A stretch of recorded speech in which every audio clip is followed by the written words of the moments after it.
That makes sense. All right, we're live. And then it all That's makes why you always sense. come over when I have a hot dog party. That Hot is dogs true. and hamburgers. Hot dogs and hamburgers. That's all you need. You sure? Yeah, we're 12 seconds in. 12 seconds 12 in. seconds in. And we are live. All right, guys. Well, welcome back to the podcast. Today, we're here for episode 4. I wanted to start off by saying thanks, everybody, for the support. Our last videos and the podcast, we got 843 views on Facebook. And we really appreciate that. We had like 12 shares, I believe. So we appreciate the support. Again, we ask that you tag anybody, share the podcast, the video, anybody you think would be interested in what we talk about, anything you want to share, or just share it in your timeline. And you don't have to do much to support the podcast. You don't have to pay nothing. You don't have no subscriptions or anything like that. And we plan to keep it that way. But our main goal here is to bring like-minded people, right, experts, to share information, details that may help guide others with everyday topics like life, manhood, marriage, business, anything that pretty much anyone can relate to. And today we have Daniel Diaz. Danny. I just know you as Danny. I'm just going to call you Danny. There's a lot of interesting facts about that, but we'll get into that for sure. Oh, yeah, wow. Okay, we can kick it off with the bang already. Welcome, Danny. How you doing? I'm doing good, guys. Good. Doing well. Well, Doing well. I first, don't want to make it seem like my education system failed me, well, that it failed me. So, but it did. but it did. So, first time doing a podcast? This is my first time. This is my first like official podcast, right? Because I've done something similar to this in the past, Okay. but it was a cell phone on a table with not all the cool headphones and the microphones and all Okay. that stuff. It was Still the same thing we have. Yeah, I was gonna More say, than we- one. this cell is phone. this is more than upgraded to my Mhm. last experience for sure. Right. Well, that's good. Welcome. So today we have a few interesting topics we're gonna try to cover. So you were in the military, correct? I was Not anymore. not anymore. Not No. anymore. How long have you been out? Or is that how you say it? Out or released or Man, there's a lot of different ways you could say it. I guess no, out is fine, right? out? Out is I've fine. been since out or separated or what have you. It's been 2 years, so in October it'll be 3. Mm. How time flies. 3 already. Yeah, it goes by quickly. I got But I- out October 25th of 2020. So 2 How long were I you in said there? this October will be 3. years. Oh, How long were you in? okay. Don't come on, Ray. my math isn't working for me. He's not a math guy. Yeah. How long No. were you in the military? 13 years. 13 years. In what branch? The Air Force. The Air Force. Yeah, it was a different experience for sure. It's not the norm for everybody. What would you say was one of the hardest things that you did there, or one of the hardest things about it? That's an interesting question for sure. I think that's kind of one of those things that when you're there, there's a lot of hard moments, but you're not really thinking about them. You know, you're kind of focusing more on like the positive side of things and stuff like that. I'd probably consider it something like college, like something like, oh, college, like, yeah, it's hard, you got to study, but everyone's like, oh, I had a blast and I was partying, whatever. And that's kind of how I simulate to the military, is like, which a lot of partying and stuff like that too, and had a good time. I met a lot of my best friends that I still have to this day that I still connect with and talk to every other day or every month. They're all still in, and I've made those friends while I was in. I mean, even some of my best friends that I grew up with in Arizona, which is where I grew up, we don't even talk anymore, hardly, if not at all. And so to me, that speaks dividends, right, of what I did while I was in and the people and the relationships that we had built while we were in. So it's a different bond experience, for sure. So you were in the military for 13 years. Yeah, That's a good. That's a long haul, man. time. Yeah, that's Yeah, a whole probably 12 years too decade, many. Yeah. 12 years too many. So one One would have been fine. One Yeah, would have been good. could high five and came back home. Yeah, it was a long time, and honestly, it was a lot of stuff, right, that led to, so a normal enlistment when you first come in and is anywhere from 4 to 6 years. So you can come right in and say, I want to do a 4-year, or maybe for a little extra rank or pay or security or whatever, you'll sign up for an additional 2. So I signed up for 6, and then an additional 4 after that, and then 2 What- 3 years. So What makes you wanna sign back up, or like what is there incentives, thing. or is it you're just booked in there and they're like, hey, might as well? for me personally, after my first one, I was already on 2 assignments. So I was in Georgia, and then from Georgia we went to England. And at that point, when we were in England, I'd gotten a separate assignment to come here to Texas and do recruiting. Mm-hmm. And so that to me was, I'd already been doing the same job for X amount of years up to that point, right? And so I was like, oh, this gives me an opportunity to do something different and then get back to the States, which is ultimately what we wanted to do, get back to the States. And so I re-enlisted to have that opportunity. Mm-hmm. And how was because it? if not, I would have had to separate from England and then figure out what to do from there, right? And you would have been stuck over there. They would have sent me back, but I would have come back and then had to figure everything else out just on the fly. Whereas if I knew if I came back, did this next recruiting assignment, I'd get a chance to be back in the States, figure things out, decide if I want to continue or if I don't. And for me, it was a series of things that I was trying to do while I was in that I didn't get to do. And so people think that that's for good reason, right? That if you're in the military, you're told what to do day in, day out. You don't really get an option in things. And for the most part, that's true, right? Like you have to do what somebody's telling you to do. Correct. You have assignments to fill, things like that. But I still, me personally anyways, got my way with a lot of things. Like if I wanted to do this, I do that. If I want to do this, I do that. So I branched out a lot, got a lot of good schooling done, got my education done while I was in. Okay, that's good. So when things stopped working for me is when I went out. How was it in England? I mean, you're from where you from? Where's your family from? So I came from a military family as well. Okay. So my father's Colombian, and he enlisted in the Army. And then my mother, she's from Puerto Rico. Okay.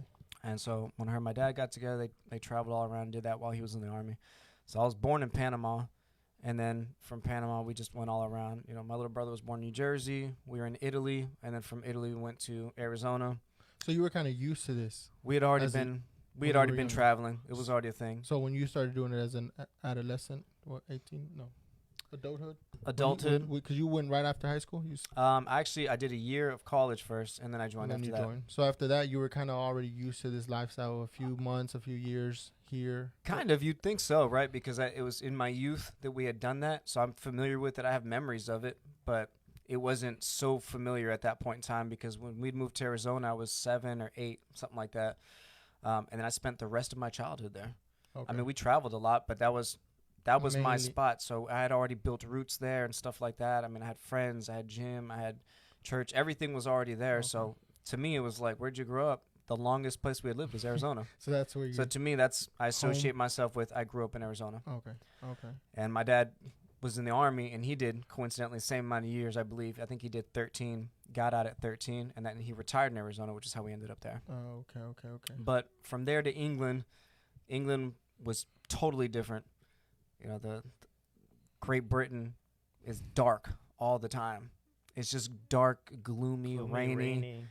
It's just like, man, it'll depress you. And a lot of the folks there, a lot of the women too specifically, they get depressed because there's a lack of vitamin D, right? The sun isn't shining down on them. Yep. So they get a lot of them, you know, they go to they get depression meds or whatnot, right? Just to like increase their mood. And then on top of that, they have the same way we have tanning beds here. They have, I'm not sure what the equivalent name of it is, right? But it's like a tanning spa area, but to bring down those UV lights like the sun to bring that into your system. Back into your system. Okay. Wow, I did not know that. And so a lot of people do that over there, and it's just one of those things that we learned early on while we were there is if you want to do something, you just have to go and do it. Because it's going to rain, it's going to everything, and if you plan your day around that, every one of your plans are going to get ruined. Yeah, you're just going to be home. So we just learned it's going to rain today probably. So we're going to go out anyway. We're still going to go out and just deal with it. They have that in Seattle too. You're right. It's classified as something. I don't know the term, but it has a classification in the DSM book about, you know, weather-related mental health. Moods, right? Mm-hmm. It's got to be a thing. You know, I firmly believe that everybody, and it's hot as hell outside, to be honest, right? You're fucking melting when you go outside. I don't even like walking from my house, you know, the house door to the car. I'm like, that's like a walk in the Sahara Desert. I hate it. But the fact is that even just sitting outside and getting like 10 minutes of sun does so much for you. Mm-hmm. Have you guys ever heard of earthing? We're taking a different voyage now, but so it's this thing, man, where if you walk up, there's probably a lot of videos and stuff on it, but you can take off your shoes, take off your socks, whatever. If you're like in a park or just an area with green grass, and you just plant your bare feet on the grass, you just walk around, you can just stand there. But the thought process behind that, right? You know, the earthing is that, you know, your feet is just, you're touching the earth. You're touching Mother Nature, the ground, and that connection that it brings you. It does a lot for you, supposedly. I've done it a lot. I'll just take my shoes off. You know, if I find a park, I'm taking my shoes off. Yeah, do some earthing. I've heard they practice, but I didn't know the term. Yep. Yeah, earthing is that specific, that thing. And they have it for everything. At least 30 minutes. Yeah, it says at least 30 minutes. Yep. Go barefoot on a beach or grass. And then it says... Yeah, so I work indoors. You know, I work indoors pretty much every day of the week. My office here in Conroe doesn't have any windows. It's kind of like this. Oh, man. And so That'll do I it. specifically have to go outside and walk in the sun for 10 minutes to get my body acclimated to the cycle of the sun. If not, like, I'll stay awake because of that. Oh, I bet. Yeah, so You I'll have to go out. You stay awake? What do you mean you stay awake? Like, I won't be able to sleep at night because, like, my body doesn't know if it's daytime or nighttime. You don't have, like, the natural body clock going on. Right. That's, you know, the people in Alaska, they have that same problem over there, right? Because the sun just doesn't go down for days on end or whatever it is. So, I mean, golly, their clock is just all jacked up over there. I couldn't do that. Yeah, because so usually when I used to work at the other shop, and I would be in the front. I mean, I could see the window, I'd see people. But yeah, recently when I've been here, like the last 2-3 months, yeah, I'm like, man, like I'm just sitting here. Sometimes I'm like, man, I haven't done nothing. So I'm just crazy. like, I need to go Imagine outside. prison, I need to do. I don't want to imagine prison. No thanks. But yeah. So I understand that. So sometimes I feel like I get distracted. Maybe that's why I also get distracted, and I just start doing stuff that I'm like, man, I'm supposed to get to work. I'm like, I need to get out of here. Like, especially because it's not that bright in here right now. It looks good, but it's not that bright in here. So no, it's interesting, man. You know, when you're indoors, you want to be out, but when you're the dude out there laying cement, you're like, I just want to be inside. Right. Yep. Well, I mean, I would still pick this over being outside. Definitely. No, great. I'm with you on that. Yeah, but it's just there's always something. We have the choice to go out and enjoy some sun. Oh, for sure, absolutely. But England was a good time. We enjoyed it, and the nature over there was still nice. A lot of folks over there still like ride bikes a lot. They're walking everywhere. And when you're out there, are you like with your, I don't know how to describe it or how to say it right, but is it just I know what you're saying. Like, yes. Is it, so, for instance, consider. we just. I know. Is it this happens. an earthing thing? It's just good. You guys are our toes are touching into the table. So imagine we've got the city of Conroe, right? Right. And then within the city of Conroe, you have, let's take something smaller, right? We'll say like Conroe ISD. Oh, okay. Or something like that, right? So that's just like a little subsection. It's got Conroe High School, 9th grade campus, 10th through 11, whatever, the campus building.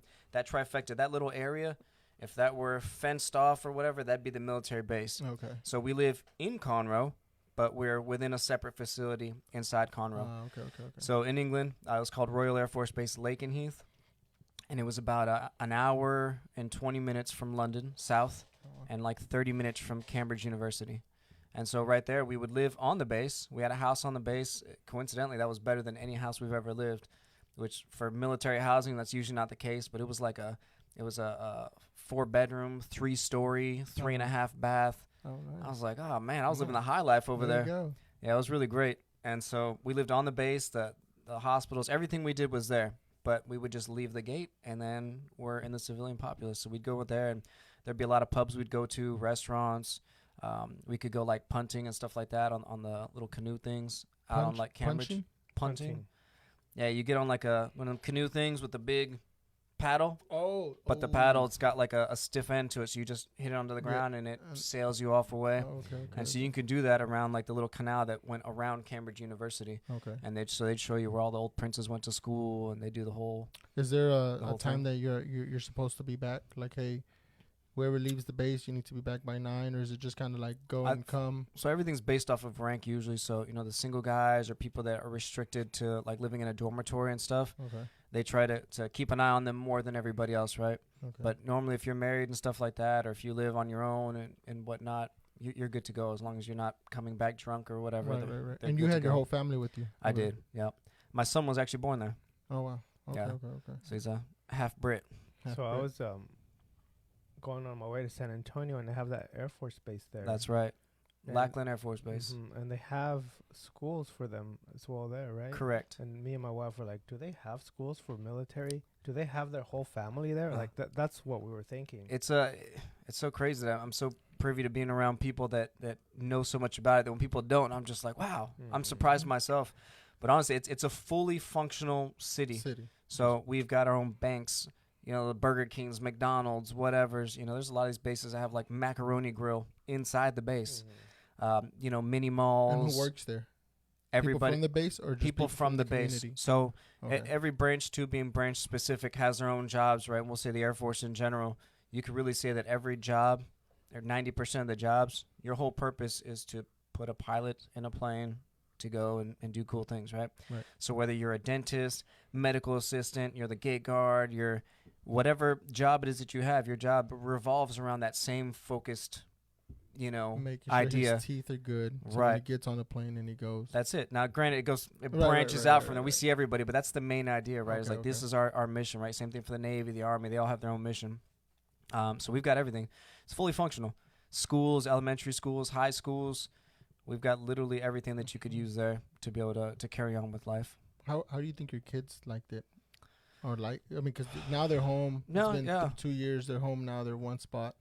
Seen any difference with that, or? I think that the first maybe year or two that we were here, it was a little bit of a culture shock for them. They were when we were in England, they were still young as well. I mean, we moved here and I think one was 7 and one was 4 or something like that. So they were very young while we were over there, and then still pretty young when we came here. So even for them, just them hearing the British accent for 3.5 years, and then coming here, that was kind of like, all right, what's going on here? And then they heard yaw and yeehaw. Oh, Do man. they still have an accent, or? No, they don't have an accent. There's just different words and things that they were used to hearing that now they didn't, and they were just kind of trying to figure stuff out. But they liked it. And even over there, I mean, they've got Legoland, all the Europe it's like anywhere else. There's still we were still going out and doing things and having fun. We just didn't leave the island because I got a family of 5.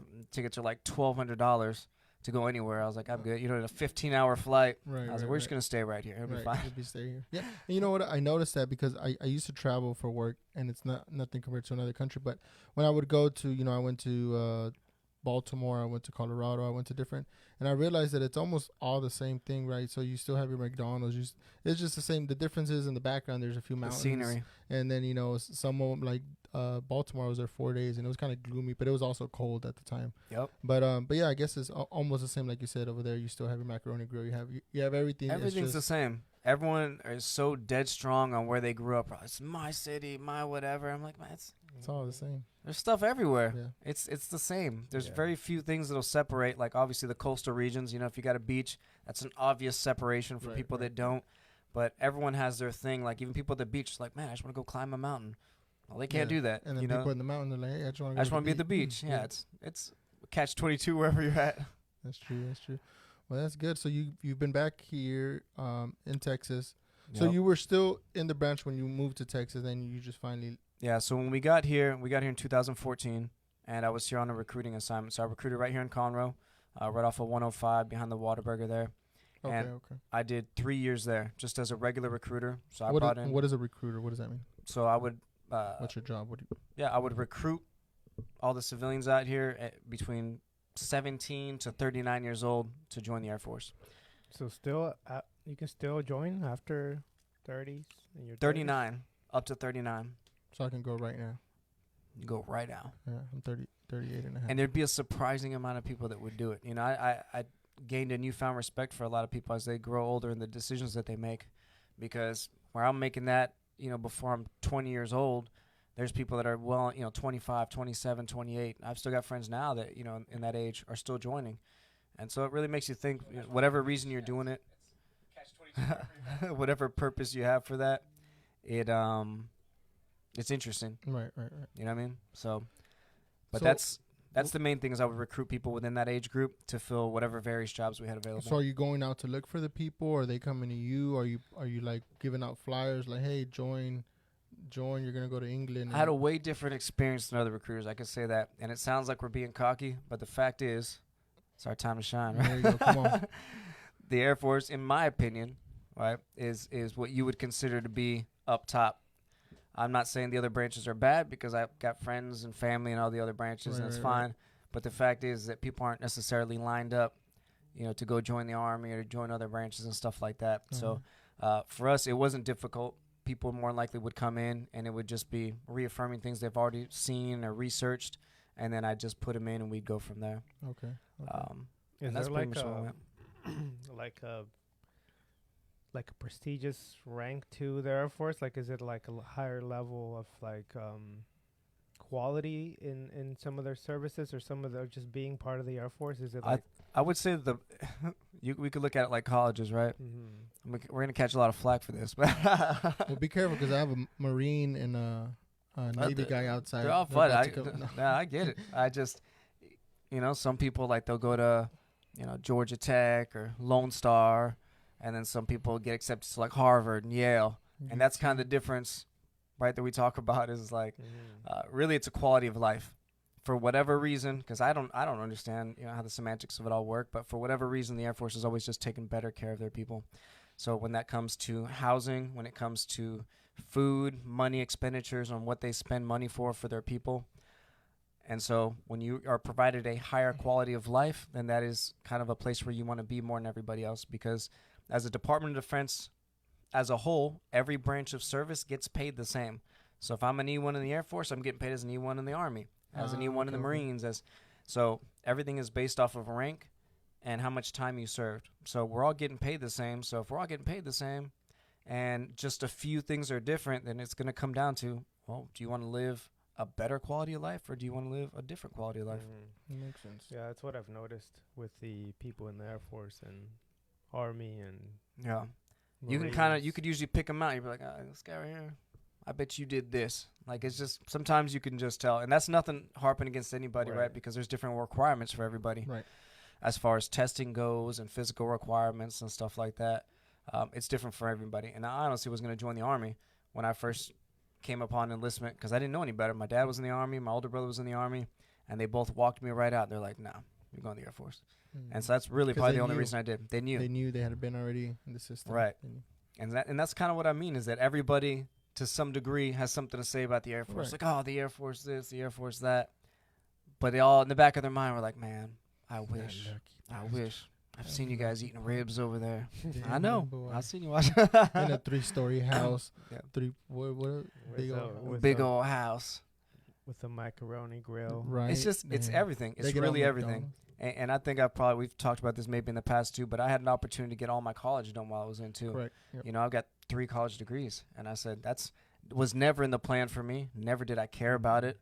I still to this day probably don't care that much about it. But the fact is that I was able to do that during my enlistment, and there's people I've known that have done 15 plus years in any other branch of service, never did it, and it's free. You do it during because most people that I know, it's like, oh, I'm gonna wait until I get out, and then I'm gonna get it paid for. So everybody has the GI Bill, right? And so the GI Bill is like a granted thing for you in the military. Some people buy into it. Some people didn't have to later on. Right. But the GI Bill grants you your college. They'll pay for your college. You go to whatever college you want. They'll cover it. They'll give you room and board, all that stuff. And that's when you separate. Now, if you do 4 years, you join when you're 18, you get out when you're 22, and then you go do that, it might work for you, right? You're 22, you're still ambitious. So, yeah. You're doing 15 years, you get out, and you're like a 42-year-old, grumpy man. You don't want to go to college. You're like, man, I need to make some money. I need to whatever. This is life. And so most people don't do it. But what people don't realize is that on top of the GI Bill, you still have access to free college while you're in. Like while you're in, any course you take is 100% for free. This includes certifications, all sorts of stuff. And people just don't take advantage. Are you going, is it online based or did you go? You could do either or. So when I was stationed in Georgia, there was a lot of people that were going to Georgia Tech. LSU wasn't far. GSU was right down the way. And you just get accepted? Yeah, you just go right in. It's like anything else. Yep, or they show would do them, like the part-time classes. Like, hey, most of them were like community colleges, right? Okay. So just like Lone Star, like you could work a day job and then still go to Lone Star on the side and make it work with your schedule, and people would do the same thing. Nice. So what degrees do you have? I did mine online. I've got an associate's in criminal justice, one in human resources, and my bachelor's in homeland security and emergency management. Nice. Yeah. But that right there, and that's again is just showing that that's something that they put into their people. Right? They said, we don't want you guys to just come in here and do this. Like, I want you guys to have a foot forward. And so they give you the time to do it. right? And all of our training, so whatever job you have, whatever certification you receive, you get college credits in that at the same time. Okay. And that's important, right? Because once you stop going, then you have something to fall back on, or now you can go apply at jobs, or you have certain things that you're not just like, all right, I'm done now. You don't leave a non-able-bodied citizen. There Yeah, you go. which a lot of other Non-able folks, bodies. unfortunately, you get out into the world and you're like, man, I was a, helicopter, machine gunner and whatever. I was like, man, that's cool. What are you doing now? Dang. Like you just have to put it into perspective. And unfortunately, a lot of these kids, they don't have that perspective. I at least made sure that anybody that did these things, right, I'm tooting my own horn right now, but it's like, man, you got to let them know that when this is all said and done, there's going to be an after effect to this, right? Right. What are you going to do after? And that was a big proponent that led me to getting out, was I realized that even at 13 years, we had already been here in Texas like 5 or 6 years at that time. And we had set up roots. I was going to a gym. We had a good set of friends at that time. Things were going well. And this was the longest place we had been in since I was in Arizona. So I started to get attached to Conroe, and I was like, man, I think I want to be here. And so, which is weird, right? For anybody, Right. Who wants Yeah. to be in Conroe? Conroe.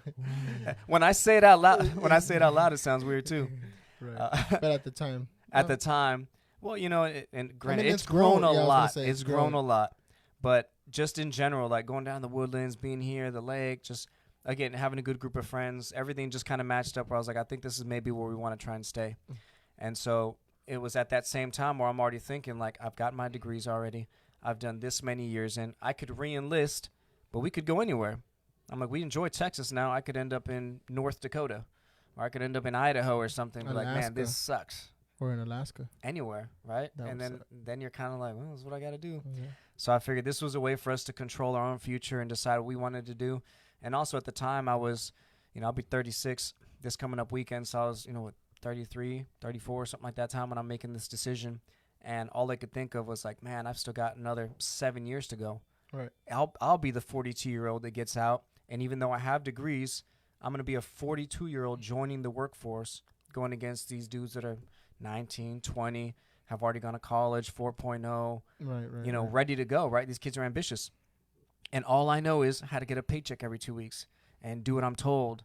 And, whatever that job that I've been doing is for 20 years, that's daunting Yeah, for anybody, right? I mean, imagine you did 20 years as a firefighter and you're like, that's all you know, but you also despise it because you've done it for 20 years. And you get out like, I'm going to start my real life. And that's all you know. And now you're like, I'm going to try and do IT, or I'm going to try and do it's difficult. It's not impossible, but it's difficult. But it is difficult. Me knowing that in the back of my head, I was like, man, I don't want to do that. I don't want that. Let's get out now while I'm young. I'm hungry. Did your dad or your older brother have that issue when they were not an issue, right? But were they kind of like, well, what do I do now? And that maybe that's what helped you kind of plan ahead. A lot of it. Or maybe other friends that you knew and you would talk to after they got out. Well, actually, and I had a lot of friends that have gotten out, and they, if anything, were very encouraging of it. Mainly, too, because of, we can say, the financial side. They're like, you're capped out in the military. You'll get a salary, but wherever you are, there's, the level for advancement. Sometimes you can get there. Sometimes it's more difficult to get up in rank, and you're held at that certain price range, right, that financial marker until you go to the next level, which could be years. And so understanding that I had friends my same age who were making twice as much as me, I was like, man, what are you guys doing? How are we doing this?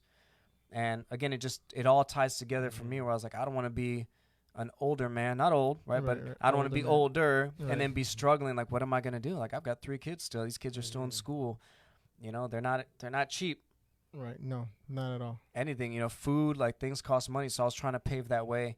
And so as I was paving that way, I really tried to figure out what I wanted to do. And for me, it wasn't Homeland Security and emergency management and kicking down doors. And, that's that ought to be fun, though.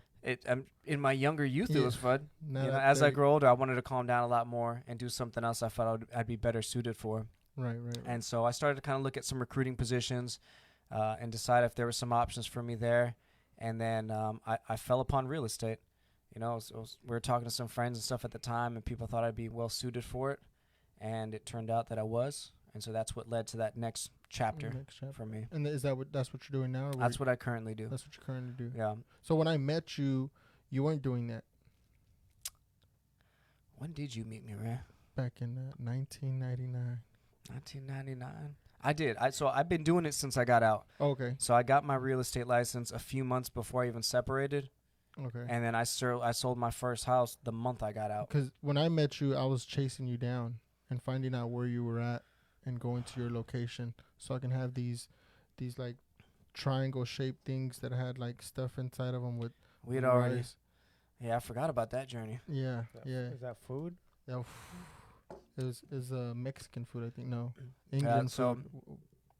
It was like a mixture of what? Puerto Rican. Mexican, Puerto Rican. What was the name of? Mexican. Mexican. Ingenious. Mexican. Mexican was the That spot. works. So that's how I found you. I don't know exactly how, but I Food. know people were like, "Oh, this place is place to go to." I was like, "These guys don't know about food."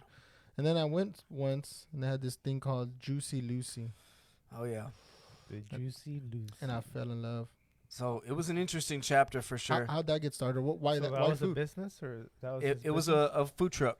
Correct. Food truck. Yes, sir. And you So were still enlisted at the time. I was still enlisted at the time. Okay. So I was already my real estate license. I had already taken its course. I was already starting that process and doing that. And then before I'd gotten out, we were living out in Spring at the time, and I knew that I wanted to do something for myself. I knew I was getting out. I knew I needed to supplement a little bit of income, and I wanted to be able to work for myself. And that probably rings true for anybody that's been under Uncle Sam's thumb for a long period of time. You just want to go out and do your own thing. Right. And that's pretty much what happened. Is I sat down and I was like, man, I want to do something. I don't know what. I want to own something. Had watched a bunch of like food truck shows and things like that in the past. And so originally it started off as a waffle truck. I was like, we're going to do a waffle truck. While we were in England, Okay. we used to go to these fresh markets and stuff like that on the weekend. And these guys from Belgium would come down. They would sell these authentic Belgian waffles, which is made with a dough instead of batter, right? So it's a thicker cut, more like a bread consistency. And it's got sugar pearls baked into it. And then they would top it with like fresh Nutella or chocolate from, Belgian chocolate and strawberries and bananas, and really good. You don't have one on you by any It's chance? in my pocket. It's been melting, waiting for the end.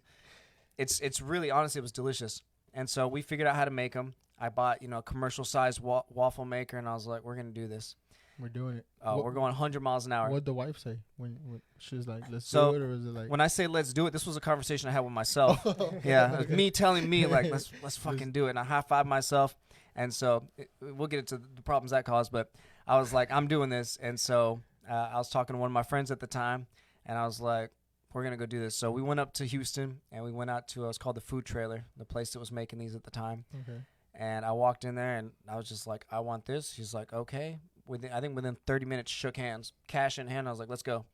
And So you bought a trailer? I bought a trailer. Yeah. So you went from the night before to... It went from dream to reality overnight. You weren't waiting for the right time? You didn't plan for it? Like, hey, I think the problem, too, is that, have you ever read the book Unscripted? No, I have not. Okay. I think it's MJ DeMarco.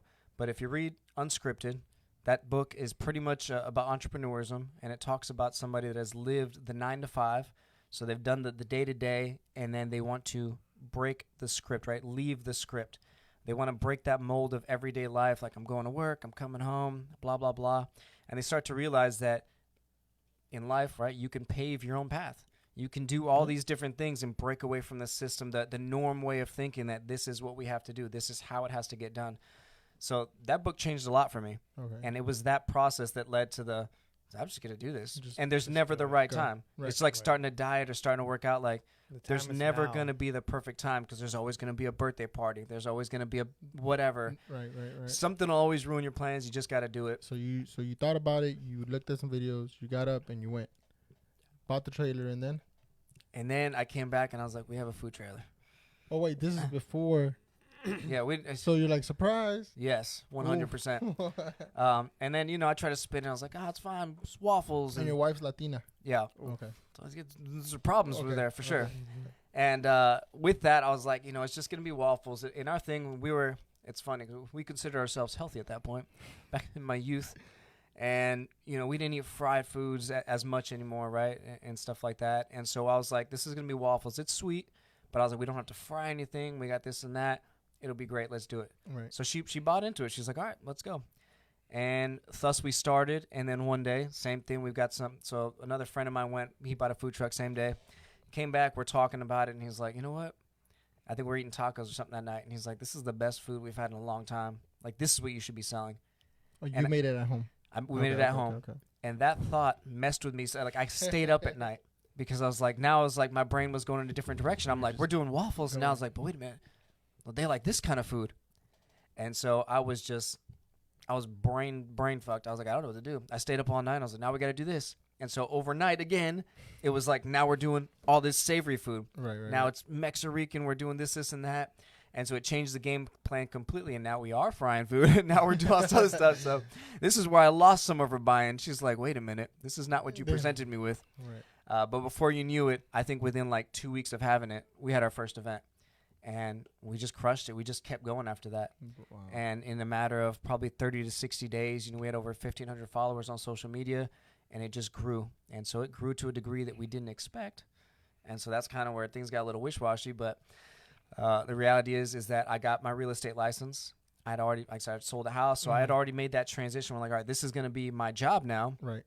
But we're still doing this on the weekends. And I was happy with it because even just like real estate, it was super flexible. It was my own thing. Right. No, I'm running this. You're not going to tell me I'm going to choose the events. I'm going to do whatever. Right. And we control the more time everything. you put, the more output you get. Exactly. And I enjoy that. I like having my back against the fire sometimes and trying to figure out what to do because I'm like, that's what keeps me hungry. Right. If I'm too comfortable, I get very comfortable. And so this kind of was a way for me to really kickstart things for myself and just always be on go mode. And if any of you guys know me, I just go all the time. All the time. I think that's very interesting what you said. If you get comfortable, you get really comfortable. So you have to know yourself. Oh, yeah. In order for you not to get comfortable. 100%. Because if you let yourself, you'll go there. Have you ever taken like a week off of work or a week off the gym or a week off of anything? Just get 1 week will set you back more than anything. And this could even be vacation. Like I earned this vacation. And then on vacation, you're like, I'm just not going to answer calls and I'm just going to relax and whatever. That little bit will set you back. Right. And you got to come back twice as hard. And when you're an entrepreneur, that ain't easy. No. And that's not just entrepreneur and, like you own this shop or that, but even something like real estate where your job is solely dependent on your output. Right. Because if you don't sell nothing or you're not out there hustling. Same with when you had the food truck. If you weren't going to events or if we didn't go to events, it dies now. Right. And so the food truck, was great. People still to this day, I think I get 2 calls a week still on the food truck. Right. And it's been closed for almost a year now. Yeah, it's been a while. And so with the food truck, really the reason that kind of stopped, right, or ceased or whatever at that time was it was just the demand.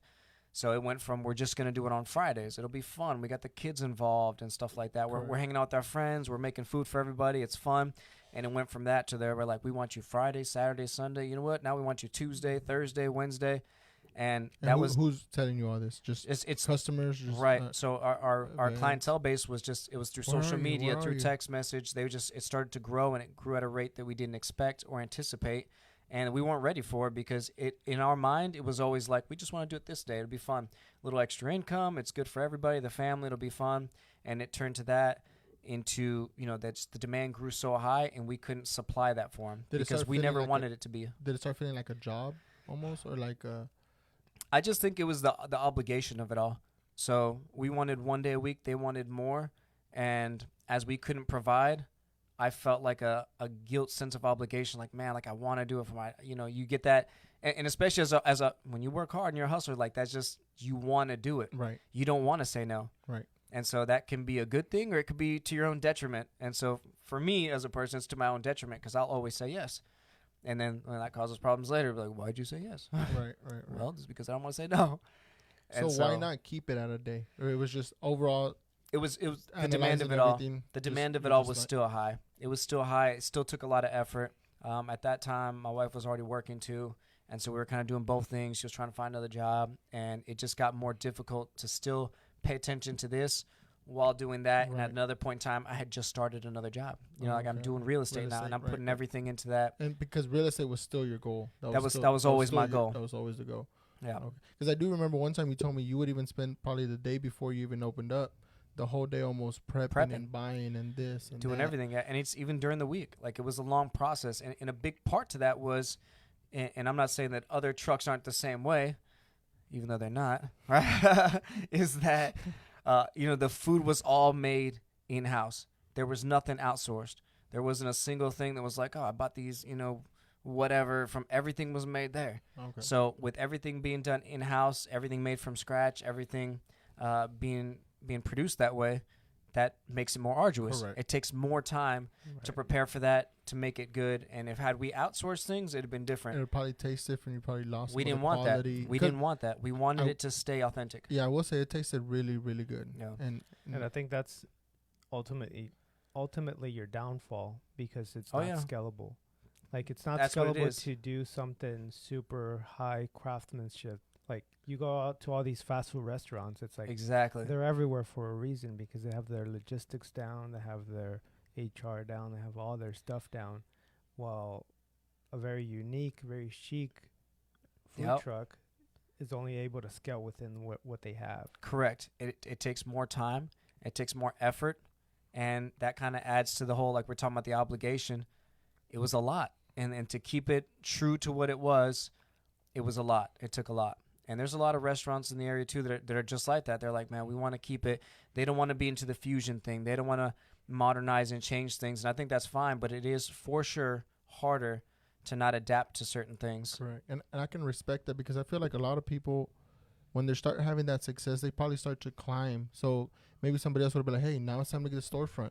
Now let's do this. Now let's do this. But you sat down and you analyzed the situation. You're like, hey, we're doing good. We're having success. But the main goal is this. Correct. It's taken away from our family time. It's taken away from this.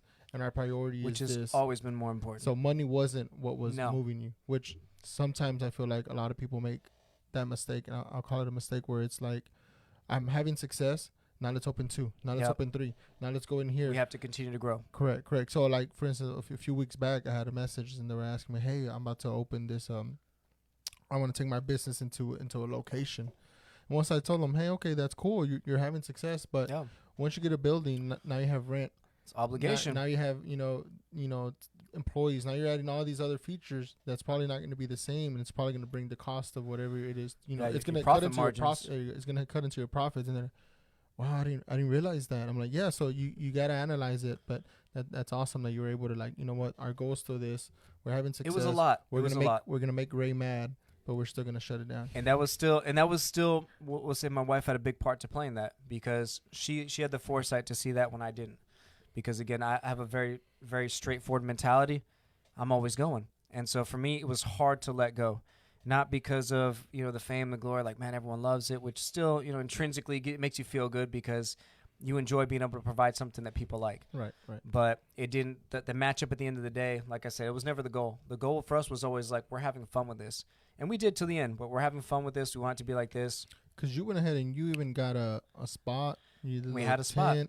Yep. Like, you weren't moving around anymore. Correct. You had found the spot. And even that, the intention of that was to evolve in a way that still allowed us to separate. Because even the intent with having that spot was, we had a few other people lined up. We're going to put them on the lot.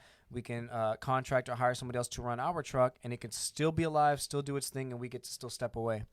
And that was the intent behind it. Obviously, at that time, the city had a lot of other things to say about it, because they just have their own restraints with stuff like that. And then at the same time, we had found somebody to take over the truck.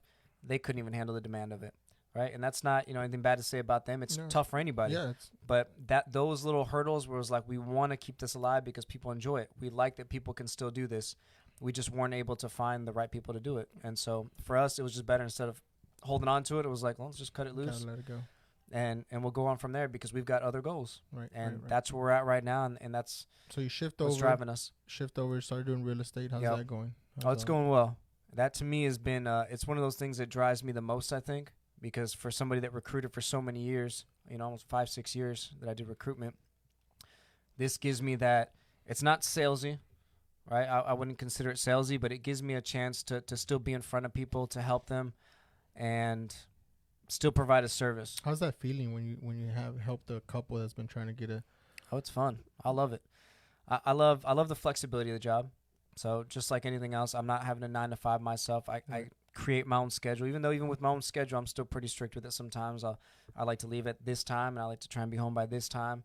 But within that realm, I'm still doing my own thing, right? I'm getting things done. And so I enjoy it. I enjoy meeting people, finding out what they want, helping them look for it, or helping them sell.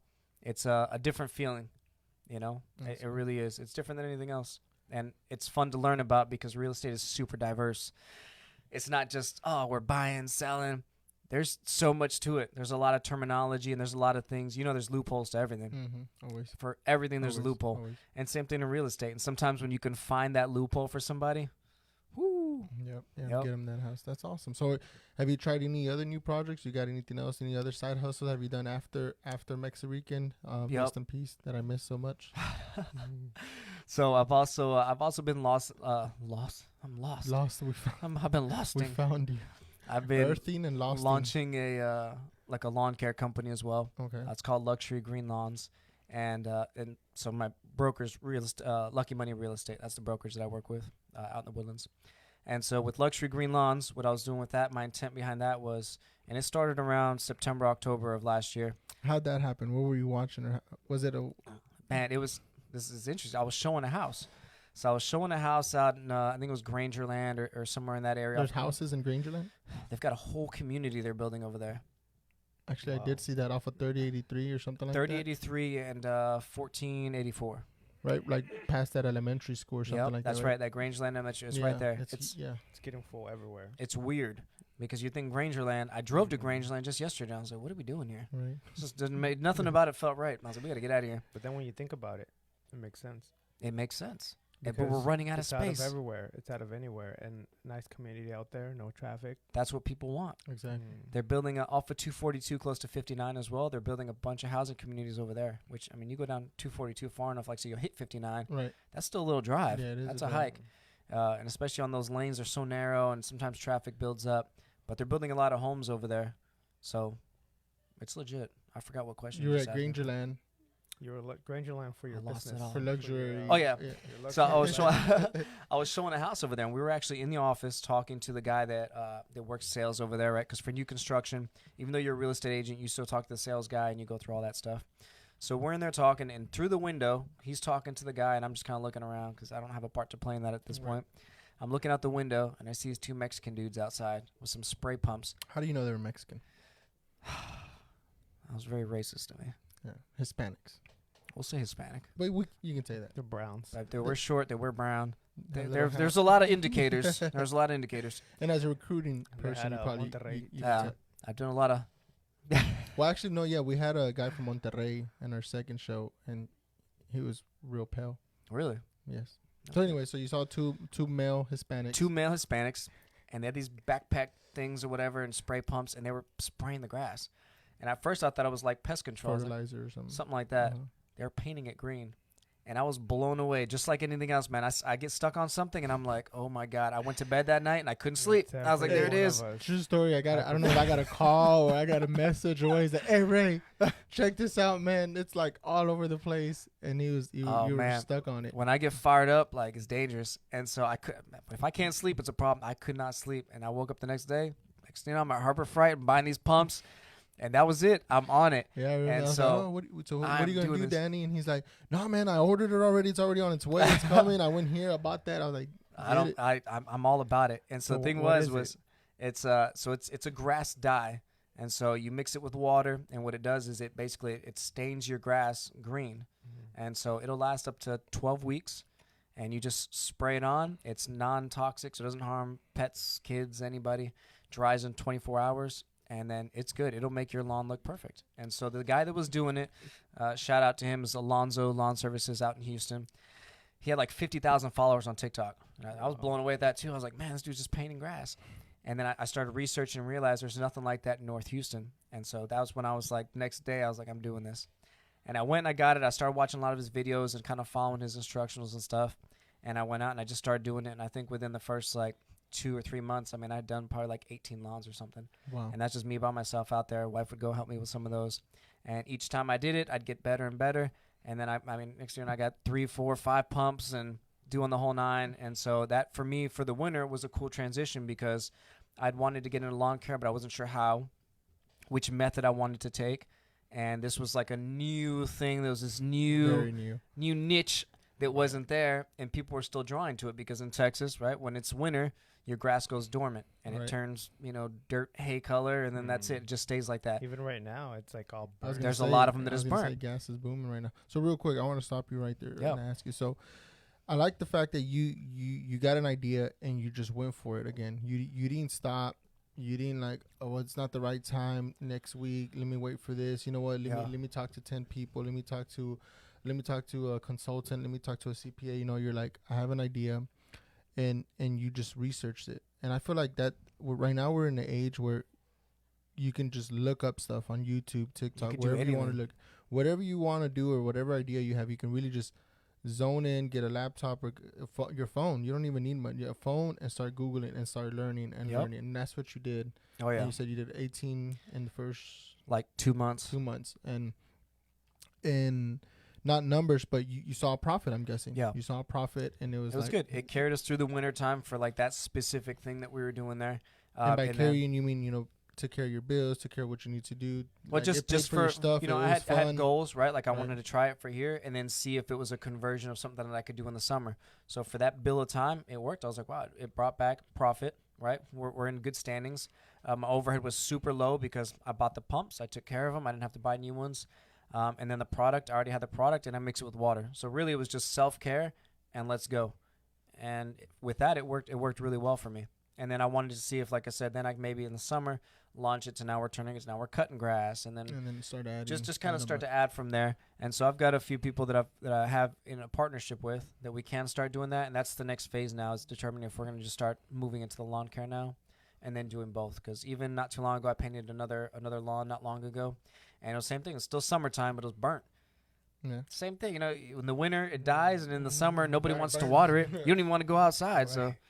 And your poor grass is frying out there too. What are the services cost like in terms of painting grass? So really, asking for a friend. It depends on the square footage, but we'd say like a normal, like a medium-sized house or something with anywhere between, we'll say 500 to maybe like 12 or 1,500 square feet for the front would run anywhere between $160 to $180. And it lasts up to 12 weeks. So it could be up to 3 months. And as I did it through the winter and coming into it, I had one lawn specifically that I would like keep and use that as my marker. And it made it through, must have been 7 rains, you know, cold temperatures, hot temperatures, everything, and like 2 grass cuts in a period of 3 months, and it was still green. It's called luxury green lawns. So that's it. We're on Facebook, social media, everything, all the things. It's still running, still up and running. That's still up and running. Yep. That's good, man. That's good. And like I said, I really just like that fact that you went for it, man. And I feel like a lot of people, even some people that might watch us or know us, that, you know, they a lot of times they're like, oh, man, it must be lucky, or wow, you got lucky. Like, no, I got there. I didn't sleep. You said you didn't sleep. And I just got to work and started to. Now, will you always have success doing that? Maybe not. Right. But if you really put the effort and time and you do your research, you should. That's the key. Yeah, I was listening to you ever heard of Vic Blends? Haircut dude? That's my guy. Yeah, no. Why am I saying what? He's a social media influencer too. He's a barber. He cuts hair out of North Carolina. Okay. And so I've followed him for a few years now. He does like motivational stuff. But he said something the other day that made a lot of sense to me. And what he was saying was the grass is not greener on the other side, right? He said the grass is greener where you water it. Correct. And I'm sure a lot of people have heard that in the past. Mm-hmm. But sometimes when I hear things like that, it'll like play circles in my head for like an hour and be like, oh. That was one of those things because it can be attributed to business so well. You could try this business, be like, it sucks, it didn't work, let me jump to this business now. Oh, this one sucks, let me jump to this business. Correct. But anywhere that you have a business that you apply effort to, and the more you dump into it, the more you pour into it, the more you think about it and nourish it, it's going to grow. It's going to be green. Correct. And so that my problem sometimes is that I spread myself too thin, and I do too many things where any one thing doesn't get too much attention. And when that happens, I'm like, oh, why here are I you go. looking at me? Yeah, so that's one of the a big thing for anybody, right? Is spreading yourself too thin, where you can't pay attention to the right things to scale them, because correct, you can't scale them if you're doing something else. Like, it's impossible for that business to run as a machine to grow the way it should. Mm-hmm. That's absolutely true. How do you know when you're too thin or not thin enough? When any one thing's not growing the way it's supposed to. The numbers don't lie. Like if something's just plateaued, you know, something's wrong. You're not having the right input. So you should just focus on one thing at all times. No, you can focus on multiple things, but you shouldn't spread yourself Too thin. Too thin, yeah. Anything Or else maybe, you're you know, working on? get something to a point where it can evolve and it can operate on its own. And then we'll take real estate as an example for that. If you grind and you hustle and you get it to the point where that the clients that are coming in, your customers that you're going to be, you know, buying or selling their homes, when it hits the point where it's coming as perpetuation, where they're coming in without you having to find them. Right. This person brought you this person. That person brought you 2 more. Those 2 more brought you 3 more. Right. That at that point, that business is working. It's succeeding. It's working for you now. Correct. So now, not that I don't have to put effort there, but instead of 100, I can give it 80 now, and now I can put those 20 and something else and continue to do something else. And so that's, again, the problem that I have sometimes because I like to do lots of things. In entrepreneurship, they call it you want to buy your time back. That's right. As you're scaling, let's say you're putting it 40 hours, you start buying 10 hours back by paying somebody. Well, you pay yourself half of that, and then you just keep buying your time back until you're able to use that time that you were spending 40 hours, but now you're only spending 20 hours, and then the other 20 you're able to either make the process even faster, more automated, more efficient, or do a different avenue. Correct.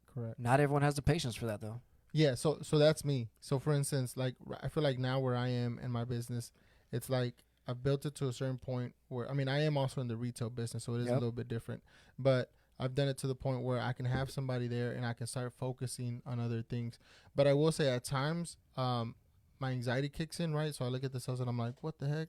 And it might not be bad, right? It might just be a little dip and I'm like, I need to do this, I need to do that, right? But I think my goal is not money, like we talked about earlier with you and your business. My goal is my time. That's right. So I rather take a little bit less, right? So I can always let go of the employees and stay at the store and make more money. But then I'm at the store. So then I'm just self-employed. Then I'm working a 9 to 5. It's just my 9 to 5. Exactly, your 9 to 5. Right. So which a lot of people fall into that trap where they get stuck in that where they have to be there so often. Or the flip side, which is a problem that I have as well, is not that I can do it better, but I feel like I can do it better. Correct. Right? Or not micromanaging, but I feel the need to still be involved, to still be there because it's like it could be with anything. Yeah, you can do it better because that's why you hired them. If Correct. not, they would do it on their own. They would do it on their own. Or they wouldn't be, or you would have to pay them the same exactly you're making. It could be like you said, you see a dip and you're like, crap, I need to be in there. I got to go back in there. Like they're doing something wrong. Something's going on. Right. And so I see what you're saying, that anxiety and those things can really hinder you reaching those goals. Correct. And I think what's helped me with that, and maybe anybody that's in this boat, it can help them too, is just I've focused a lot of time in showing that employee and almost making them me, like meaning me in a way. So teaching them what I know and little by little. So I wasn't just like, hey, here's everything you got to do. See you later. Call me if you need something. No, it was just like I was still managing a lot of things, but it was like, hey, now you do this. Okay, you're doing it good. Now do this. And of course, taking care of your employees, right? Yep. So that's very important where you take care of them because then they take care of you. If they feel valued and appreciated, then they're gonna do well for you. So like recently, they work so much, and I was like, man, you guys never ask for a day off. You guys are always here. Yeah. They're always because we got goals, and I was like, that's cool. Well, you know what? Go ahead and take a weekend off. I'll still pay you for it if that's what's holding you back or whatever. And they came back. They were excited. They were refreshed. They were ready to go, and they came back with new ideas. So I was like, okay, see, that it works both ways. Kind of like when we take a step away, invest into them. Correct. We take a step away, and then you get more ideas for your business. Yeah, but it's important. Time for what they call it, self-care. Self-care time is important because it gives you, like you said, that time to step back, look at things from an outside perspective and see if there's a way to do things better, more efficiently, or you're just deciding like, man, I need to do this more often because I'm spending too much time wherever I'm at. Correct. And we can all get in those cycles of working. I mean, even though we're not working 9 to 5s, we can put ourselves in that same cycle where it's like I have to grind all this time and I'll take this little bit of time off. Correct. And then you're not doing anything different. And I think that's what I heard is like you're not a business owner, you're just self-employed. You get lost in that. So, is there any other projects or anything else you're working on? Any other side hustles? Because too many. Yeah. So that was one. I also recently partnered with a good buddy of mine name's Joseph, and he and his mother own a Doshirak Korean restaurant here in Conroe. Okay. Off of 105.2. And I believe it's the only Korean place in Conroe, to be honest, wow. as well. Authentic Korean food. I think you got to go a little further south and into Houston to have other stuff. But 105 and what? 105 and 105, West Davis. West Davis. Okay. Yeah. Okay. West Davis. And they've got it. It's 2105 West Davis. Wait, Hey, is there another intersection? car show there this Saturday. Ray's There's not going to. There you go. But Well, I gotta go to it. dude, whatever.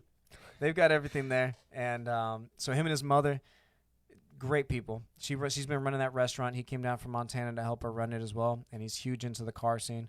So he does. He's got a lot of like Japanese imports and stuff, and he kind of works in a bunch of cool stuff like that. And he also has been working on bikes practically his whole life. He does bike repair and bike maintenance, Well, just I can regular take my bicycles. And so we had a conversation one day. We were already talking about the green lawns and stuff, and we were talking. I was like, you know what would be a great idea? I was like, bike rentals. And not just any bike rental, but I was like, electric bikes. And I'd been talking about those like Segways, Mm-hmm, you know what I mean? Like the stand-up ones from like Mall Cop. I was like, I thought that was a great idea. Right. And I was like, between Conroe and the Woodlands, there's a good market for it. Mm-hmm. Because even out off Market Street or on the waterway, any time of day on the weekend, you see people out there riding bikes, doing things like that. They just want to be outside. They want to be in that area. Right. And I was like, listen, we need to buy a whole heap of these bikes, and we need to whatever. Next thing you know, all season rentals this year. And so we launched it, you know. Yeah, I've seen a couple ads, but I didn't know what. And what so it was. it's mainly, at least for right now, it's mainly all electric bikes. So we have a series of electric bikes. They're not fully electric, so some people think you just get on it, it's like a motorcycle. With this, you ignite the electric motor, kicks on by you pedaling. So you pedal like once, and it'll kick the motor, it'll go up to 20 miles an hour. Oh, wow. I'm 210 pounds, and you fly. And then when it starts to slow down, pedal once or twice again, it kicks it on, and boom, it goes. So you can kind of slowly pedal or jog it, and it'll take you 20 miles an hour the entire time. Can you control the speed, or how do you? You control can. So it's got low, medium, and high speeds. Low, you're probably about 7 miles. Medium, about 10, and then 20. So on once high. it takes off, do you accelerate more? It stays there. So when you're going, you're going. How do you? It has stop? brakes. It's got brakes just like a regular bike. So Okay. Well, I figured, what if I'm in like in a an intersection? Yeah. So it's got all the good stuff, and it goes really well. And so those right there, for what it was like I've ridden them to the gym. I've ridden them 5+ miles, and I'll get there in like matter of minutes, and I'm not even tired. So that just goes to show that you can get a long ways with them. You can have a good time. You can spend an hour on them. And that was the whole thing. I was like, let's do this. And then from there, we evolved into kayaks, paddle boards. I think in the next week or two, we're buying sumo suits. And so all season rentals is going to be, you can rent anything. We're going to rent out those sumo suits. You got a party, little bull ride things, tables, chairs, pretty much an all for one when it comes to rentals. Halloween costumes come Halloween. We're going to have Renaissance Festival stuff. You don't think you're getting too thin? So there's one more. Because I see my friend over here. There's one more, yeah. Flaring up over So here. that one, so that one's fun. We've got that right there on the back burner. And then the last one is, there's more. There's But more wait, rentals. there's or more. there's more. this one's, businesses? this one's, I'm W-2 on this one. Okay. And so this one, as well, I was doing real estate, and one of the guys at my gym, I sold him a house, and he moved here from Dallas, or from Fort Worth, the Fort Worth area, and he works for a roofing company. And so throughout the process of selling his house, we were talking, and he was like, listen, man, I think you'd be a great fit for this. He's like, you're great at sales, you're great at everything. I want you to come work for me as a project manager for our roofing company. And, I'm building a team in Texas. He's like, you'd be pretty much me and you right now. I was like, all right. So I said yes, and it's been probably about 6 months now. So now I'm a roofing project manager as well. And so I do that. That and real estate is 50% split, 100% within my time. And everything else takes like a smaller note. But those two things is what I do. And that's really it. Anything else? But I like how some of your businesses should be automated, like your rental stuff. It's all Correct. just about inventory and the logistics of. Okay. It's pick up, drop off. A majority of it's done online. And a lot of the other things tie into each other. So, for instance, the real estate, lawn care ties into that. Whether I'm selling a home, buying a home, when it comes to home sales, that's when we offer up the grass painting and stuff like that before they go and get photos. We do the same thing if we sell a home or buy a home. We offer those same services, and we tie in lawn care to that. So the lawn care, the grass painting tie into each other. Smart. And then I've also used for the bike rentals, I've given them out to realtors to give out as closing gifts. Like, hey, 1 or 2 free hours for your clients when they close. Take them out on, we have like date night packages. Take these out in the Woodlands, whatever, have a good time. and go ride around. And do you have all this equipment in the warehouse, or do you have a? Yes, so we've got a garage space for it. So my partner Joseph has a garage right over here in town, like a mechanic shop garage, and he keeps them in there. And so we do that So in there. you got to go there to pick them up and then take off, or is it? So if you're picking up here locally, whether it be Conroe or the Woodlands, and you want to pick up, that's the location that you can pick up at. And if not, if you want, then we still do offer a delivery. As long as it's within 10, 15 miles and anything else, we'll charge you a little bit. Okay. Do those stay busy throughout the year, or is there a season where there's an influx of? As we've come to learn, there's definitely a season for it, and this is not it because it's hot as hell. And this is one of those impulsive things where we realize that it's a great idea, but it's hot as hell. Nobody wants to walk outside, let alone be on a bike. And so I think we were kind of talking, we think that between September, October is when it'll start to pick up more because it's just cooler out in general. People still want to be outside. They still want to do things, but not right now where it's just like And you're finding out what those things are so you can rent them. And that's things. Right. And that's why even then, like the whole goal was we were starting with the bikes, even though timing on that with the heat probably wasn't the best, but we've got them in inventory now to be able to rent out. And then from there we were carrying on. We knew that October was coming around the corner, and that's where we've got, Halloween costumes. Let's get those on board. Pet costumes. Renaissance Festival opens up between September, October, throughout the rest of the year. Let's rent out Renaissance costumes because those things can be expensive. Definitely. And for people to get them and wear them once, I'm like, why not rent them out? We rent them out at a super low cost, depending on what it is. And then from there, they can just, take them, bring them back. The overhead on them isn't bad because we know we're getting a return on our investment. Correct. I'm sure whatever the item is, you use it a few times or you rent it out a few times, then it starts paying itself. It pays for itself. At a certain point, it's just profit after that or maintenance here and there. And so that way, just like any other business, you want your business to kind of hit a niche throughout the year, right? Correct, even with, and your wife does the Herbalife shakes. I'm sure that even in the holidays, right, you want to start pumpkin spicing things up and do the whole nine. Exactly. Like you have to find a niche for every market to keep people in front of you throughout the year. Right. Yeah, even at the store here, we'll do certain sales, certain things. You have to. You have to. I feel like in any business, you have to stay with the trend, but stay with the season, what's happening, right? Like be able to move around it. It's being innovative. Exactly. There you go. It's being innovative. Too many people nowadays, they're not, right? Or they stop putting into their business. They stop putting into things. And just like the grass, man, if we don't water it. Or paint it. Or spray it. Yeah. Then you call me and I paint it. There you go. We always make it work. One way or another. That's good, man. But it's... So you got two Your tagline should be, your grass isn't greener on the other side. You just haven't hired me. You haven't hired like that. It could. I had slogans for days. It was like I was thinking, I'm sure this guy, most of them were too provocative in nature, but there was a lot of stuff going on. I was like, just had so many ideas. Like, oh man, just go. Yeah, but I think it's good, And also, I'm always looking for things to involve the kids, and I'm always thinking to the future, right? Hindsight 2020. I'm always thinking my oldest, she's 15. She'll be turning 16 in October. Already, I've had to separate a car for her. We're Hispanic, so we got to throw a big, party and do all that kind of stuff.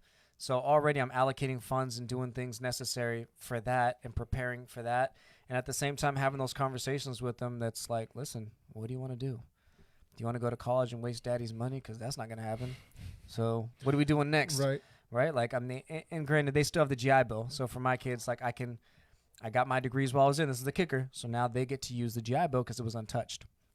So they have college paid for already, but I still don't want them to go there and waste it. I don't want wasted time like that. Just nobody wants to waste time, and that's something I'm trying to explain to them. Is if you think that you're gonna go now and get a degree in basket weaving, no, it's just, and I understand you're not gonna have it all figured out, but let's have ideas. And so some of the things we talk about are, what are some colleges you'd be interested if that's what you want to do? What are some areas of interest?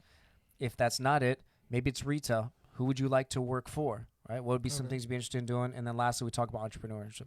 So, what can you do to make money? What would you like to do? What do you think is a good idea? And just kind of pick their brain on those things and see what they gravitate to. That's real good. So you're not just pushing a certain thing like, hey, I was in the Air Force, so you have to be. Or I'm an entrepreneur, so you have to be. Or I went to school, so you have to go to school. Correct. You're just being open. There's a disclaimer. I've given them deadlines. So which is good. You're not going to be 21 and living in this house and doing nothing because I'll drive you to the recruiter myself. That's what I told my kids yesterday. I was like, if by 20 you don't have them figured out, you're getting kicked out. And you guys are nice. You have to have the hard love. I told my son at 18, you guys are pretty nice.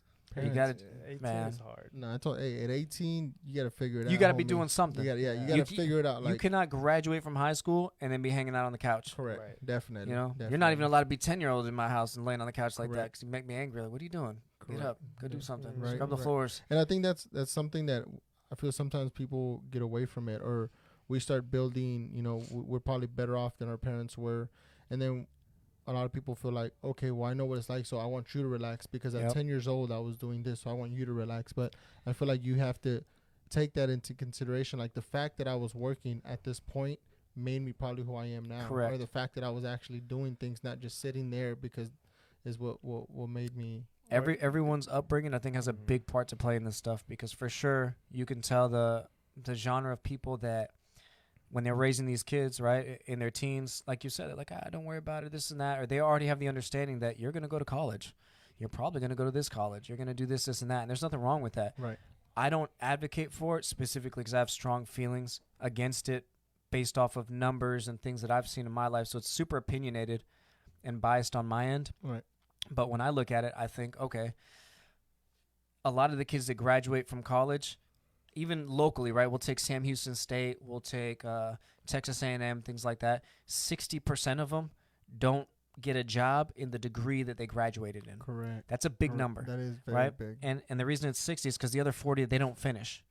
So even a grand percentage, I think it's like 30 to 40% that start Lone Star don't make it to the next level. They don't finish or they don't take it to the next level. The ones that they do, the 60% finish, and they don't even get a job in that realm. So what does that tell us? We're starting off with debt. And then you're working at Chick-fil-A as a manager, or you're working at Best Buy, Right. or Something whatever the totally case is. different than what You got a degree in. And would you think that's probably because maybe you're at 18 deciding I'm about to sign 100%. this 4 years into, and then 2 years into that you're discovering who you are as a person, what you really like. You're Absolutely. no longer in this 6 a.m. to 4 a.m. p.m. for school. And the thing is when you go to college, they embrace that thought process. That's the whole reason you can change degree plans. You can be in your sophomore year and be like, you know what? I thought I was going to be a nurse. I don't like blood. I'm going to be a freaking, whatever, bodybuilder. Right. Whatever. They're like, cool. Now I need these extra 10 classes to go down this path, sign. Cool. And you could do that 7 times. $50,000. I mean, you go from a 4-year degree to like 8 or 9 years, and it just continues to go, and Correct, you're not getting anywhere. Correct. And so that, to me, is a scary thing, and that's why I think that having the conversation now might not go anywhere, Right. but if we can jog that, and But it's there. they might have a good thought. I mean, the reason that we have doctors today is because there's people that made that decision early on. Some of them was their parents, but to go to school for 10 years, you have to decide pretty early on, like, I think I want to be a doctor. I want to be a lawyer. Because not many people are starting that in their mid-20s or the 30s because it's arduous. It's a long time. Correct. It takes a lot of money. There are different points in life at that point. So it starts young. So if one of them were to come up to me and be like, I think I want to be a veterinarian or I want to whatever, I'd be like, all right, cool. Let's start working towards that. Yep. But if you're, I want to be freaking TikTok model and no. But it's easier to be that. Let's just be YouTubers. So easy. That's what Just we're get in doing front of now. I the agree cameras. with you. YouTubers I right agree now. That's with what you. we're doing. I agree with you, but those are those things that's like, I'm just not going to allow them. So they've got up to, I'm like, if by this time we don't have anything, you're going to join the military. Right. That's fine. Oh, Join the Air Force. You'll be there for 4 years. You'll come out with some money in your pocket, a degree, and you'll be money to disciplined go to and- school if you want, and you can start your life. And even then, and that's why we have that conversation. I tell them, whether you go at 18 or 20, even if you get out when you're 22 or 24, you're got plenty of time. behind the learning curve. I think it's 25 or 26 to have like a fully developed like adult brain. Right. 25. 25. So you get out, you're still in You're your still- youth. You could still decide what you want to do, and now you've got discipline because Right, that's the right. other thing kids don't have. And I don't mean discipline like you got to beat their butts, but I mean the Doing discipline, things that responsibility, There you go. right? Like, hey, I need you to pay bills. They're like, how do you pay bills? You're gonna find out, You're gonna find out real and quick. they learn how to pay their cell phone bills, how to pay a car note, how to do whatever. Like they have those responsibilities brevied upon them too. So it's not like they can just get away with not doing it. You'll get in trouble if you don't. So they learn quickly how to do those things. So I'm like, I would much rather prefer, rather than you go to college, you do that for 4 years, come back, you've got a good head on your shoulders. Then if you want to go to school, it's paid for, Right. and maybe you did the right thing. You got school done while you're in, but you're set forth better, in my It's a opinion. step Right. forward already. because right with off. all that discipline and all that responsibility and maturity, you come back and you're like, well, I can do all these things by myself. I can start a business by myself. I Oh can, yeah. I can go to school by myself if I want to. They can do whatever And they you're not want. really coddled. Like a lot of things you're forced to do alone, or you're forced to figure things out, you know, on your own time, forced to grow up. And so I think those are good things. But I mean, again, I'm not, we don't have any one path like this is where you have to go. But the further along they go, we talk about it more for sure. That's good. That's good because at least you're planting those seeds, so they know, and they know they have the support. Yeah. That, you know, they're not scared. Like, oh, my dad just keeps saying college all the time. Yeah. College, even though I have this business idea over here that I'm about to be a billionaire. But that's why I'm constantly like, I'm not afraid to open up a job. I'm not afraid to do things because I also, in my mind, I would like to have them involved in these things. If they kick off more than I anticipate, we have something going on here, like now I can take that and like, listen, like you're in charge of this now. Just giving them more responsibility and things that they can be involved with, and let them know that you can be an entrepreneur too, and you can start things off, and that's a good way to go about it. And so that, again, was the idea with the food truck. Got larger than we expected, but that was where we did that because they would help out a lot with that as well. That's good. And yeah, I do remember. Sure, take my order. Yep. And they'd be in there. I think It's fun. what people need to understand also is for any business endeavor, you have to have capital. You have to have money in order for Takes you. money to make money. Yeah. Always. So Yeah. I know it's easy to say, "Oh, I went and started a food truck," but they didn't see the 6 months of savings or 1 year of savings or 2 years of savings. Like you still have to generate a certain amount of capital before you even start. That's right. Even if it's with like $1,000 laptop or $1,000 machine or anything like that. Like you Everything is risky. Always. And people are afraid to risk that little bit of money to be able to do something like that, which is why it's important to let's go back to kids, man. It's important. Like you gotta understand, like, listen, and even mine right now, like if I give them $20, they'll be at Target and Starbucks like before I turn around. Right. And it's like young ladies, that's what they want. They're like, oh, I just yesterday I was like, oh, I got this hat's like $12. I'm like, cool. She's like, can you get it? Gotta have it. I'm like, what's in your account? She's like, $6. Nope. I was like, guess what? She's like, just give me the other 6. Just give Nah. me the other 6. It's Nah. so easy. It's not how it works. I was like, you gotta save. She's like, but what do you mean? It's 6. Just give me that. I was like, nah. It's right And there. so Just yeah, give just it to me. Just do it. Just give me your card. You know, so it's like those things, and I'll give them a plug shot right now. I don't know if you guys have ever heard of Greenlight.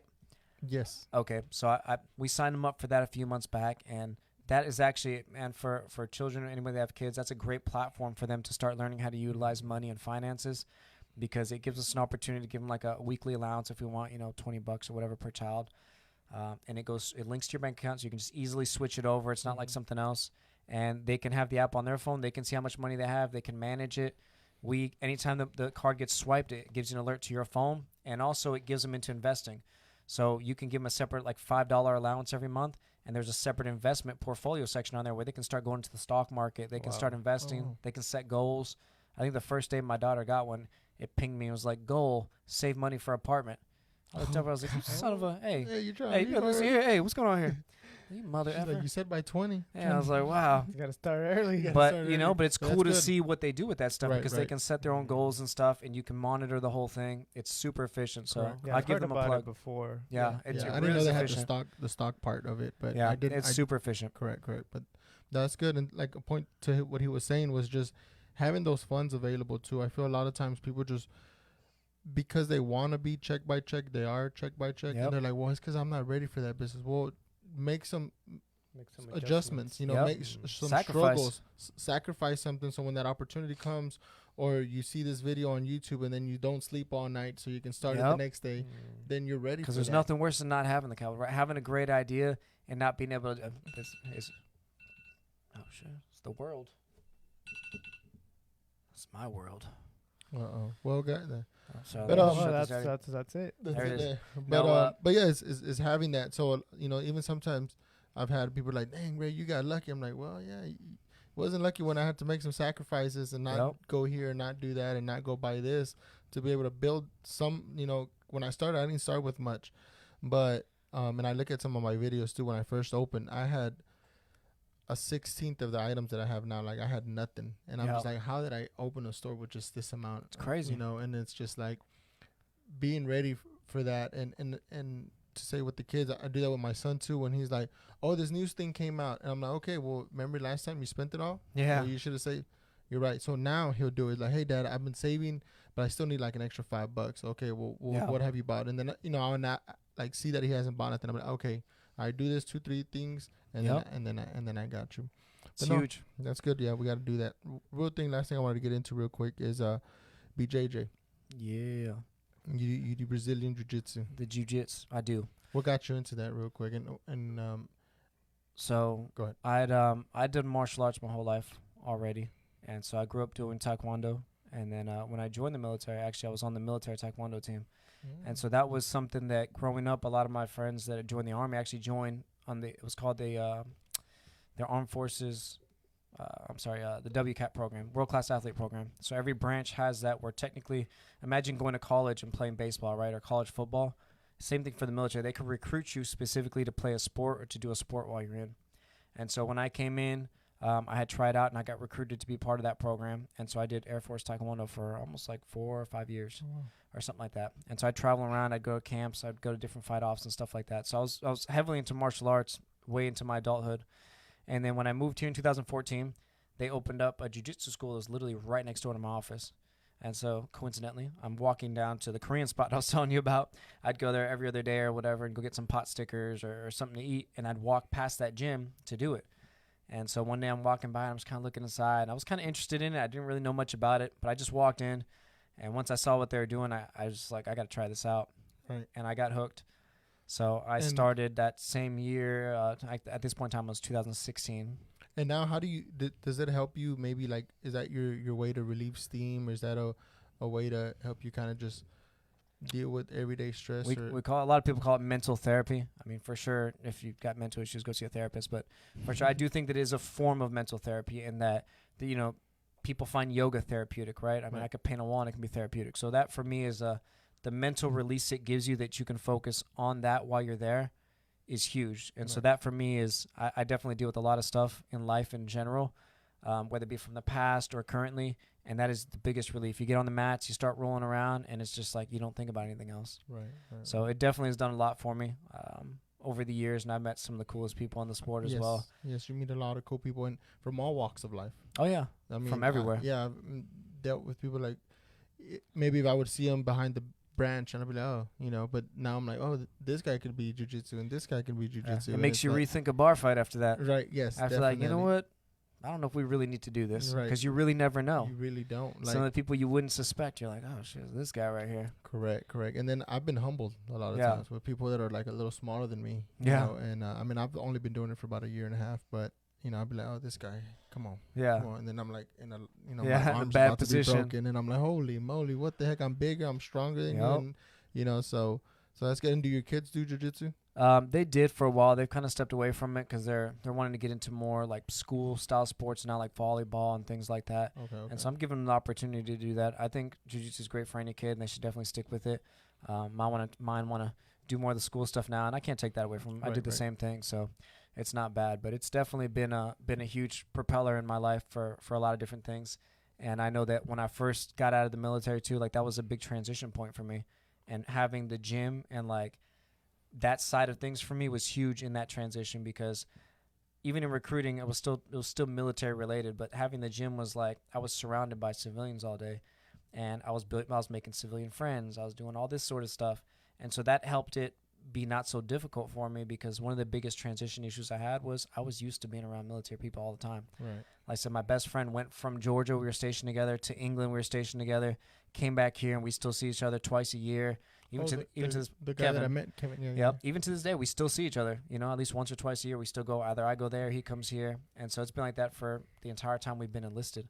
And it's been difficult, right, to integrate ourselves into life and to meet people that have that same mentality and that same like bonding structure that we had while we were there. And so the gym provided that for us. That's good. Yeah, a lot of the friendships we have are still there. I really like it, and I tell people that's a good way to go. And to me, like you said, I relieve steam, and I don't think about nothing. Yep. Like I'm not thinking about businesses, nothing. It's just like a way to let the steam, and it's a good workout. Like I come out of there pouring. Yeah. Like 100%. I'll go to the gym and do like a good workout. With like last week when we had Joey on here, and I'll be sweating, but if I do like 10 minutes of rolling, done. I am pouring. Done. And I'm exhausted. It's crazy. I went Monday to an open mat, and like yesterday I woke up and I was like, man, why am I a little sore? And I was like, that was getting beat up. Dude, it's crazy, man. Bruises all over your body. Like, where did these come from? But it's actually like I really sometimes even look forward to it more than the gym sometimes, just because I feel like Yeah. Well, it's a different camaraderie as well. Yeah. I look at it too, like, man, it's like mental chess, right? So it's like even at the gym, That's a like very it's good more structured, but in jiu-jitsu, it's like it's not just weightlifting or working out, but it's like you have to literally use your mind at the same time. Imagine Yes. like doing math and like on a bike at the same time, like, oh my God, I'm trying to figure this thing Yes. out. Like it's just your mind constantly has to solve problems. And I think that the reason why it does help a lot of people out too is, you learn how to work under pressure. You get a Definitely. larger person or somebody that knows how to utilize their body the right way to get on top of you and then hold that pressure. Yes. You have to learn how to breathe under that pressure. Yep. And so having the capacity to learn how to handle stressors like that in life when you get really stressed out, it works the same Right. way. Like whatever is pressuring you, you don't feel the same level of stress anymore because you've been under so much pressure. Your heart rate is just chill. Chill. I've gone to the doctor and they're like, you just don't feel the pressure, Yeah, right? just I'm very like, you're calm. not 600 pounds. Like, this is nothing. Yeah. So That's it's really awesome. weird. It applies to all areas of your life. Where do 100%. you train jiu-jitsu at? Carlson Gracie. Carson Gracie. So I go to Carlson Gracie on Fraser, Okay. and I've been training there for probably a little over 3, and then I was at Pressa Jiu-Jitsu before that. So Okay. both good schools. There's a lot of good schools in the area. I think you train over at Rivas, right? Team Rivas, yeah. At Rivas. So there's good people everywhere. That's the good Correct. thing about it is that there's no animosity necessarily between gyms. Exactly. Most we like on Sundays I like to go out to Torres Jiu-Jitsu out in It's not Spring. like Cobra Kai. I mean, it can be. You know what I mean? There's Yeah. I'm not saying that Yeah, it I'm can not saying be. there's no drama Yeah, between the schools. There been some definitely drama. there's It's not gonna be still a mall fight. yeah, there's still like a lot of stuff that go on there, but for the most part, a lot of these schools, Torres Jiu-Jitsu in Spring, they're a great school we go to. Revolution Dojo in Houston, good school as Yeah. well. I need to get out more. But no, Um, yeah, I go and they talk to me like, "Hey, welcome, what's up?" Shake hands and the Yeah. respect. What I like the most about it, and I think why I really want the kids to get into it, but they're doing more sports as Yep. well. But it's just the respect, right? So Yep. you respect. I don't know what it's called, like before Like you rank. before you step into the mat. It's like customs and courtesies. Correct. Yeah. And it's just like and then Very traditional. yeah, and you roll, and then right at the end of it, you shake hands. Hey, thank you, cool, thanks, for teaching me, and it's real good. Cool, man. Yeah. So I recommend it to people as well. Last thing for you here, what would you recommend, or what advice would you give a young person that wants to get into the Air Force or any branch of military? Or what do you tell people when they're about to enlist? What's some feedback or advice you would give them? Yeah, well, really, I tell them to do their research, right? Everybody should do their research ahead of time. Don't take anyone's word for, face value, right? So take your time to look things up and decide what you want to do. And then ultimately, like you were saying before, don't just chase the money, right? So, you might go in there and be like, I want to do this because it's going to pay me this much on the outside. Well, it might, but you might not be happy doing it, right? So find out as best you can what might make you happy, and then figure out where you want to go from there. Some people just want to drive their face in the mud and just be like, I just want to, eat crayons, or that was kind of rude. Whatever it is, you know what I mean? Like they want to do certain things. So Right. decide which path you want to take and then go from there. But I tell people any branch, anywhere that you go, they're going to take care of you just the same. That's just the truth of it all is. So I think if you don't know what you want to do with your life, that's the best place you could be, Enlist. because you're not going to waste your time. Right. You know, You're going to get something out of it. You're going to get something out of it. And- Even if at the very least it's life experience, you're going to get life experience out of it. Right. So, you can go spend 4 years in the Peace Corps, and I'm sure it's great, and it's, it's got a lot of cool stuff, but at the end of the day, like, that was a bad example. Yeah, it's just, you could be painting rocks outside. I don't know. Right. Yeah, it could be anything, but it'll definitely not set you back. So, Well, I'd the say thing they should about the definitely go for military it. is that they have a plan for you. yep. They have a plan. If you don't know, that's a good plan. Yeah. But if you don't go there and you just don't know your plan, somebody else is going to do it for you, and they don't really care about That's true. anybody, That's true. So the military has a plan for you. You're still an asset. You're still an Mhm. asset to somebody, so they're not going to just let you dwindle by. You might not love it, but there's very few things in your life that you're just going to love all the time. So Right. get through it. You're getting something out of it. So That's good. That's good. nothing wrong with that. Anything else for him? $1 million question? Didn't you have some? Purple. No, I think we get some Purple. feedback, but I think someone just said we also still need the managers at Chick-fil-A. I guess that's going based on, and I agree with that. So I tell people a lot of times, and I've learned that throughout the years, or especially these last 4 years.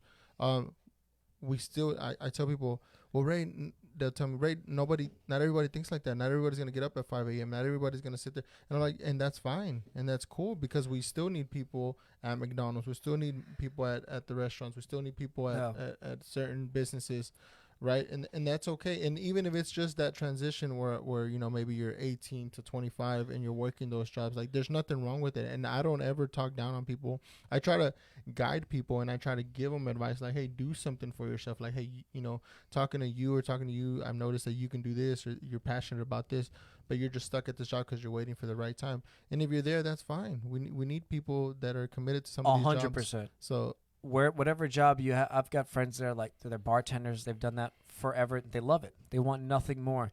And there's nothing wrong with that, right? Whatever brings you joy, you should do. And there's nothing against, obviously, like Chick-fil-A managers.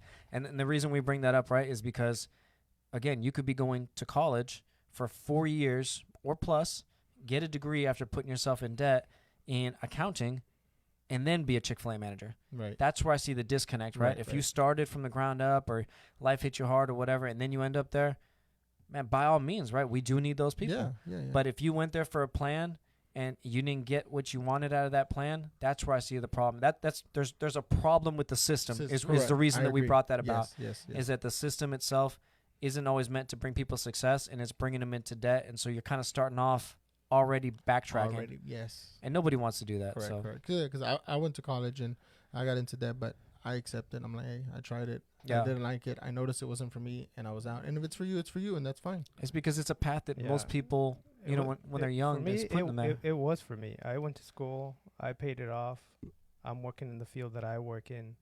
If it wasn't for that, I wouldn't be able to make what I make, and I also wouldn't be the person I am today. Of course. So it definitely worked for me. And that's a small percentage of people. That's not to say nobody can do it, but it is. The fact is that, and these are facts, it's a small percentage of people. So people have to go in already with that informed, you know, idea that I may not make it here. I have to really have a strong headset on what I want to do. And if you don't have that mental fortitude, you could be part of that larger 60%, which could be a problem. But as long as you know that going in, you made an informed choice. And take your chance. Then let's do it. You know, life is made of choices. Sounds good. All right, Danny. So thank you so much for joining us today. For sure. You know, we're definitely going to bring you back. I feel like we still have a lot to talk about, so many topics. But thanks, everybody, for watching, everybody that tuned in.